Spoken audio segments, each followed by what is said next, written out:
Today we're going to talk about metathesis reactions. Metathesis reactions, often in Chem 1 we talk about them being double replacement reactions. It consists of two compounds that react to form two new compounds with no change in oxidation number. Now, double replacement reactions have a driving force that removes a pair of ions from the solution. That is either going to be the formation of a precipitate, which is what we concentrated on in Chem 1, the formation of a gas, or the formation of a molecular substance like water in an acid-base neutralization reaction. So those are the kind of things that we're going to be looking at and looking for in these types of reactions. Now, some of the key points. When you're talking about formation of a precipitate, you need to know your solubility rules and know your strong acids, because that's what's going to tell you what's going to ionize, etc.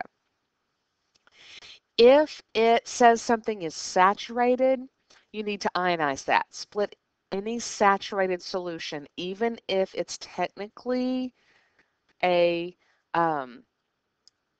insoluble, go ahead and show it split, because it's saying that it's got as much as possible in solution. If it says it's a solution, or excuse me, if it says it's a solid, a suspension, or concentrated H2SO4, then we're not going to ionize it. We're not going to show it splitting. Concentrated H2SO4 is kind of strange if you've ever seen that. It's a very thick substance. There's so little water in concentrated H2SO4 that it actually, even though it's a strong acid, it's not going to ionize much until you put it in something else. But since it starts out in an unionized form, just like solids, we're going to say don't split it, don't ionize it in the reaction. Okay, so let's see some examples of that. We've got solutions of silver nitrate and lithium bromide are mixed. So our silver nitrate, Ag nitrate, remember if it ends in ate or ite, look it up, it's a polyatomic ion and it's NO3 in this case. It's going to react with lithium bromide, Li and Br. Now if you look up the charges on these, silver's an always true +1, nitrate's a -1, lithium's a +1, and bromine's a -1. So those formulas are correct for those substances, and it makes it really easy to show how these react since we don't have to worry about changing around subscripts. So remember, our best way of switching out our double replacement reactions, our metathesis reactions, is to show the first element in each compound simply switching places. So what we're going to find is Li with Br, and I'm sorry, I said that wrong, Li with the NO3, and Ag with the Br. So those are our two new compounds. And again, since they're +1, -1 for both of those pairs, we don't have to worry about changing the subscripts. So now we need to look at what is going to ionize or split. Now they gave us a big hint when they said there were solutions of silver nitrate and lithium bromide. Even if we didn't know that pretty much all nitrates will split or ionize, and that all group 1 elements like lithium will ionize, that was our big hint that they were going to anyway. So we're going to show those being ionized. And on the other side, we've got lithium with nitrate. That's like a double soluble, so it's going to ionize. AgBr, if you look that up, you'll notice that virtually all silver compounds are insoluble. Very few exceptions. Silver nitrate is one of them. So it is not going to ionize. Now remember, if it splits, it gets a charge. That's our little saying. I suggest putting little circles out here every time it splits so we don't forget to do that, because that's one of our most common mistakes. So Ag plus NO3 minus plus Li plus Br minus yields Li plus NO3 minus plus our only substance that does not ionize or split, AgBr. Now we look for our spectator ions, and it looks like lithium and bromide I'm sorry, I just split. It's not bromide. Having an issue with bromide today. Lithium and nitrate are going to be the ones that drop out. And we end up with Ag plus Br minus, yielding AgBr. It's a classic precipitation reaction. It's already balanced by charge and by mass, so we're good. So that's our metathesis reaction. We did a lot of these when we were working on our previous lab. Now let's look at the next one. It says solid sodium carbonate. Important, guys. See that word right there? And I miss it all the time, so you have to watch me like a hawk. But solid sodium carbonate means that even though this is a compound that contains sodium, one of our substances that pretty much always ionizes or splits, since it says solid in front of it, we will not do that to it whenever we write this as this chemical reaction. So reacts with a solution of calcium nitrate. So there's calcium with nitrate. Now calcium is a +2, nitrate's a -1, so we're going to need 2 of these. When it reacts, again, we're going to switch out the sodium and the calcium, so we're going to get calcium with the carbonate and sodium. Now remember, we do not carry over subscripts unless they're part of the polyatomic ion.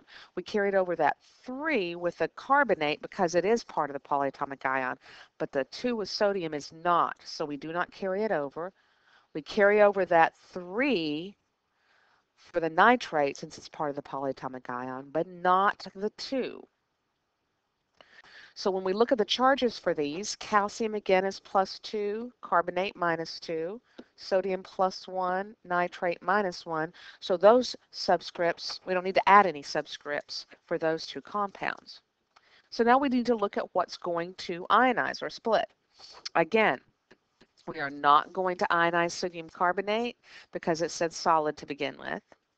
Calcium nitrate, told us solution, so that was our big clue that it is going to ionize or split. If we look up now for the other 2 compounds on our solubility chart, calcium carbonate is chalk. It is not going to dissolve in water. It's not going to ionize. But sodium nitrate, both sodium and nitrate are major splitters. So everything that splits, make sure you remind yourself that you're going to need charges on those when you get done. And those circles are not for zeros. Remember, those circles are for don't forget your charges. So we're going to carry down Na2CO3. See, the calcium nitrate is going to split into Ca2 plus, and we've got 2 nitrates, although in all honesty, guys, sometimes it's better not to even put that 2 in front because it will just interfere with whether you decide to cancel out the spectator ions or not. But I'll leave it in there for now. Calcium carbonate is not going to break apart, not going to ionize, but the sodium and the nitrate over here will.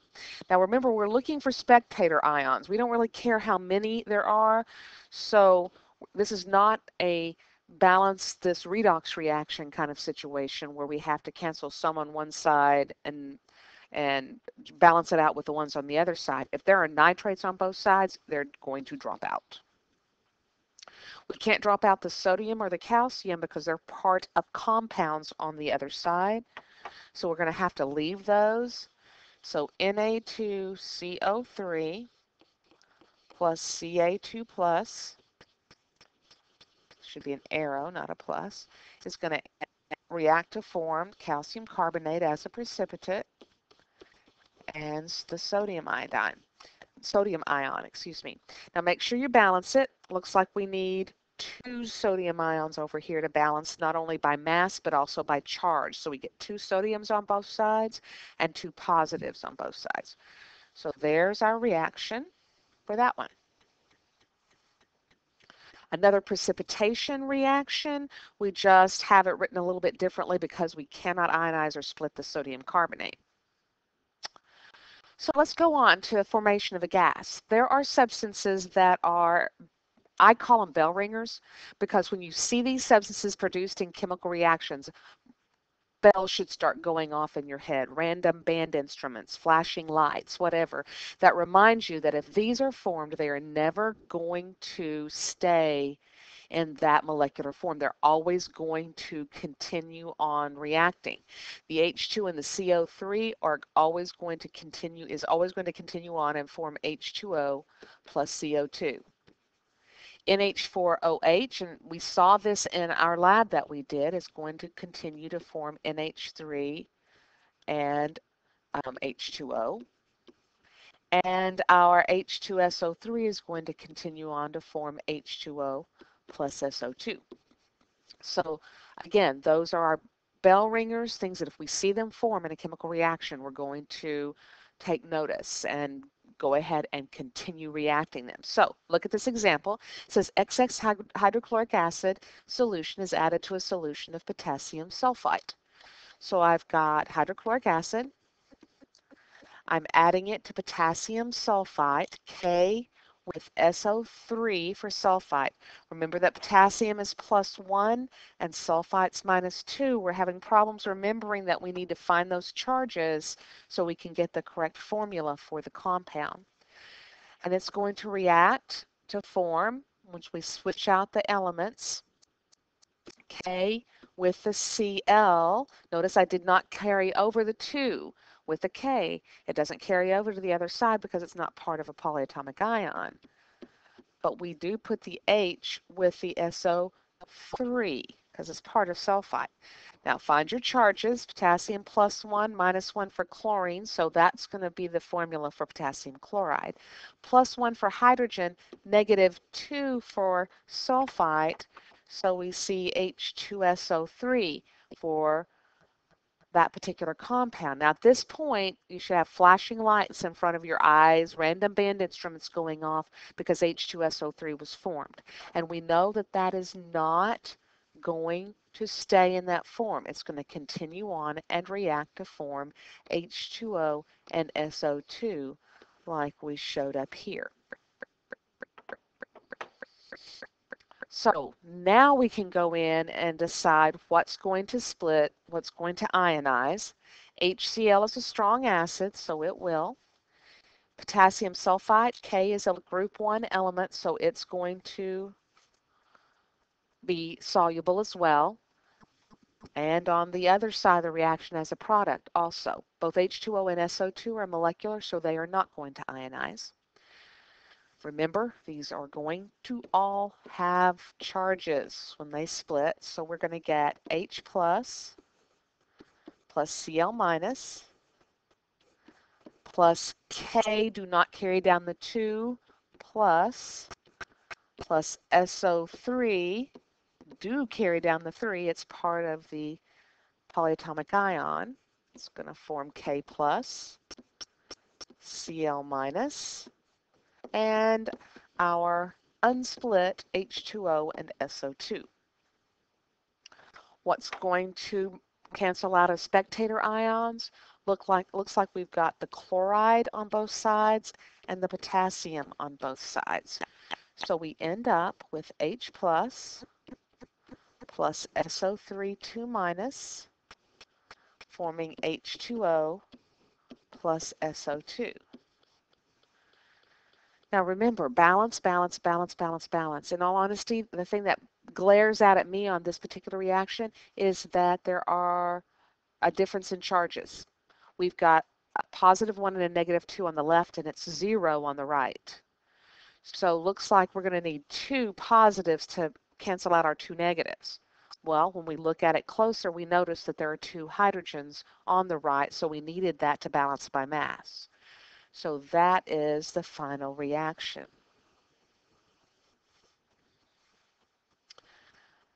And the next example, crystals of ammonium chloride are added to a solution of sodium hydroxide. AP is sneaky.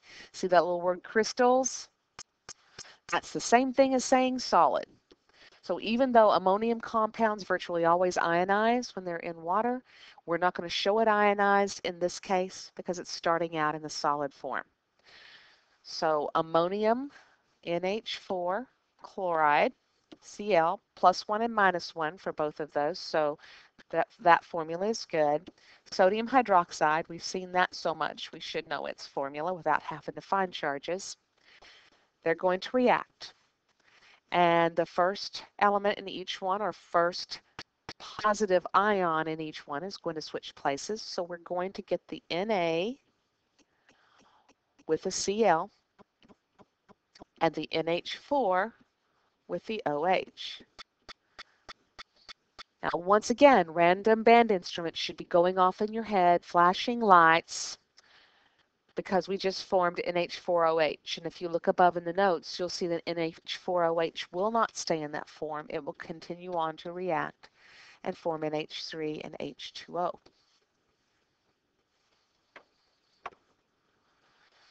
So now we can look and see what ionizes. We can't ionize the crystals of NH4Cl, but sodium hydroxide will ionize, and so will sodium chloride.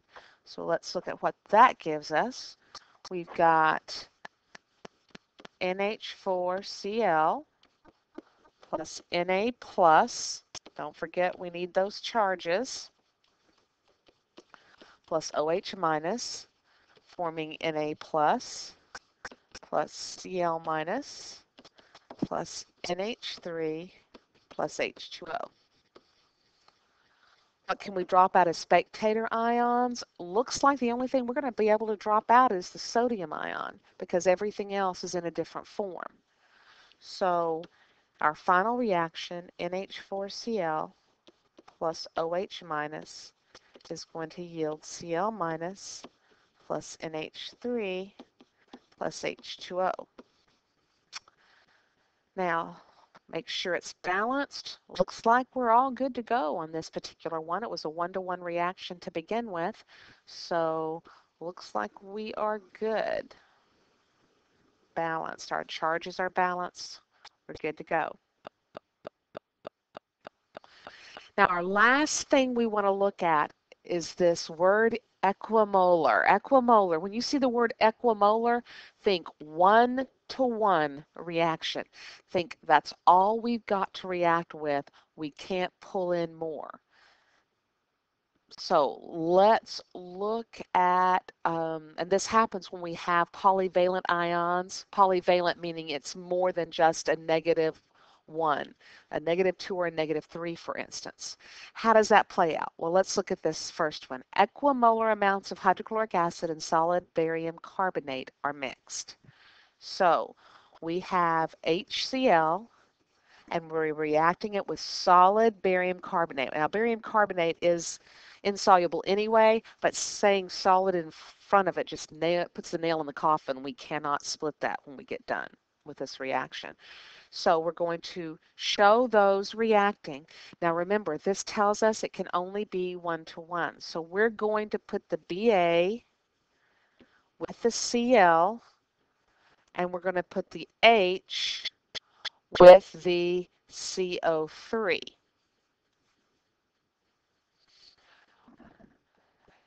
And when I have this 1-to-1 reaction, what I like to do is split everything before I start deciding what my charges are going to be and see if things drop out. Okay? Now, one thing that's true right now is that we have excess, we have plenty of barium. Barium's charge is good. It's a 2+ charge. When we make this compound, barium chloride is going to ionize. So let's go ahead and show that as Ba2 plus Cl minus. Okay, it's going to ionize already. The H with the CO3, H is first. That means we've got an acid. Now, this is a weird acid, and we haven't seen this before. But in this case, it's not going to split. And here's the problem. Normally, we would find the charge and say that hydrogen was a +1 and carbonate was a -2, and we would put H2CO3 here. But we can't split it because it's not a strong acid.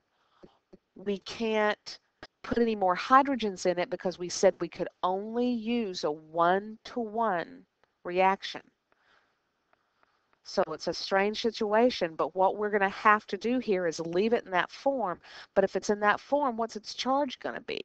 Well, hopefully you recognize that this is the hydrogen carbonate ion. So we can't take it the rest of the way. We don't have enough hydrogens to complete it since we're only allowed to use one. I'm going to continue this in red, HCO3 minus. We already said we could not split the barium carbonate because it says solid, even if it is insoluble. So HCl is going to split, so we're going to end up with H plus and Cl minus. So again, this is when you see this word equimolar right here, that this is going to happen, 1-to-1. And we will almost always have the situation over here that before we have to find the complete formula for it, it's going to split anyway. It's for our substances like HCO3 that don't split that we have a weird situation happen. So what can drop out? We can drop out the chlorides only, looks like. So our final reaction is going to be H plus BaCO3 forming Ba2 plus HCO3 minus. Now, if you look at our charges here, looks like we've got a positive 1 charge on the left and a positive 1 charge on the right. We're balanced by mass, so it looks like we're good to go on this particular reaction. So how would that change if it said excess instead of equimolar? Well, if it said excess instead of equimolar, then we can use all the hydrogens and everything that we need in order to react with these compounds. So let's see how that plays out. If we have HCl, we'd start with the same exact thing, HCl and barium carbonate. But this time when it reacts, we've got plenty of everything. So the Ba and the Cl, they're going to split anyway, but we can go ahead and fill it up. We've got excess hydrogen and excess chloride now. So we can go ahead and fill up that barium chloride. And when we write down our acid, this time when we write down H and CO3, we don't have to worry about the fact that we're only allowed one hydrogen because it's equimolar. This time it's excess. So I've got all the hydrogens I need. I'm going to go ahead and write it as H2CO3. Well, what happens then? Yeah, random band instruments going off in our head because this can't stay in this form. It's going to go ahead and form H2O plus CO2. So now, what's going to ionize? The HCl, the BaCl2 are going to ionize. We're going to get H plus Cl minus plus BaCO3. Still can't split that. It's insoluble anyway, but like I said, putting solid in front of it puts a nail in the coffin. Ba2 plus, can't carry down that 2. It's not part of a polyatomic ion. H2O and CO2 on the end. What can drop out? Looks like once again, we're looking at just the chlorides dropping out, and our final reaction is H plus BaCO3 forming Ba2 plus H2O plus CO2. Now this time we're not balanced because this time we used our excess hydrogens. We're allowed more than one, so our charges aren't balanced and neither are our hydrogens. If we put a 2 in front of that hydrogen, we're going to get now our balanced chemical reaction by both mass and charge.